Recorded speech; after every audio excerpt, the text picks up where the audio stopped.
Hi, I'm Daz. This is Carrie. Hi. This is our second reaction tonight. First one was Dave, so go and check that out. That's quite a heavy one. This is no less heavy, but maybe a bit more air, a bit more time to breathe in this one, hopefully. So this is an older tune. This is Alice in Chains, Down in a Hole. So what do you know about Alice in Chains?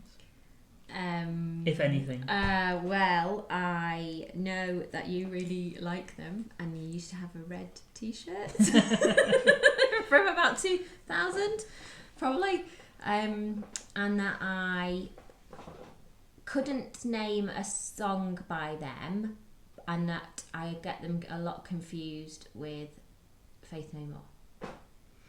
They were around at a similar sort of time, so it's not a big surprise. I'm a big Alice in Chains fan. I've heard this song many times before. I probably have heard it, but wouldn't know that it was Alice in Chains or be able to say that's an Alice in Chains song. If you do recognise it, then just say so. But your words certainly won't have analysed the lyrics or anything like that before. Okay. So just to give you a bit of background, so Alice in Chains, this is from their Unplugged session, which was pretty much the last gig they did, more or less. I think they did a few shows after it. With singer Lane Staley before he died of a heroin overdose. Well, I think he became a recluse after this, pretty much, and then after his partner died of a heroin overdose, then a few years later he died of a heroin overdose. Okay. So this is from their 1992 album called Dirt, which is very much thematically based around his addiction Okay. to heroin. That's not necessarily what this song is about, but Okay. I'll let you interpret that yourself. Okay. So should we get into it? Yeah, go.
Take my things off to talk properly.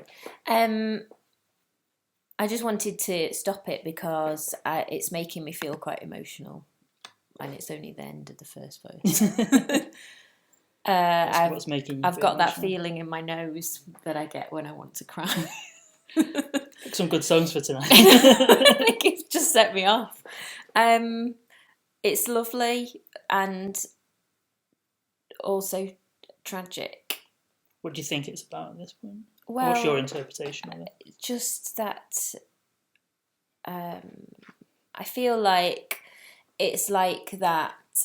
I mean, if you hadn't just talked about the drugs, I would be more about darkness and depression and that feeling when you're at the bottom of. I have that analogy for myself of being at the bottom of this pit and being able to see the light at the top, but not knowing if you'll ever get to it. And that see my heart, I decorate it like a grave. Very visceral sort of. Yeah, you don't understand who they thought I was supposed to be. Look at me now, a man who won't let himself be. I know we've talked a lot before about, especially like male struggle with expression and emotion and letting themselves say what they want to say, and it really upsets me.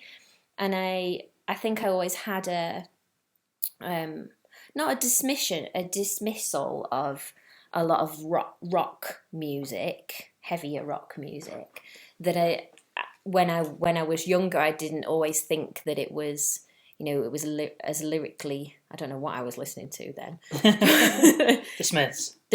Probably just the Smiths, yeah. That it was as lyrically valuable, and you have educated me on a lot of different types of music, and especially since Chris Cornell killed himself, I feel like now of looking back at a lot of lyrics and being like, whether I'm trying to find meaning that they've put into them, and I know that we've talked before that sometimes it's like you put the meaning into the lyrics and it's not necessarily what they are trying to say, but some songs I think you just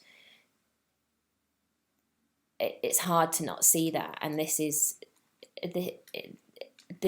this. I mean, particularly from the the sort of the grunge scene, you've got bands like this and like Soundgarden, Nirvana, Pearl Jam, who put deeply emotive lyrics into their songs and sung it with that sort of soul and passion. I mean, he's a great singer. I don't know what you think of it musically in terms of that side of it. But the fact that he can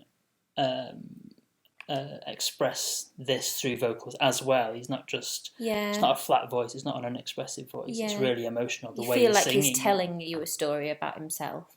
Like he is expressing how he feels. He can't be who he's not being able to express what he wants to express. Mm-hmm. Come in? Yeah.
obviously not the unplugged version.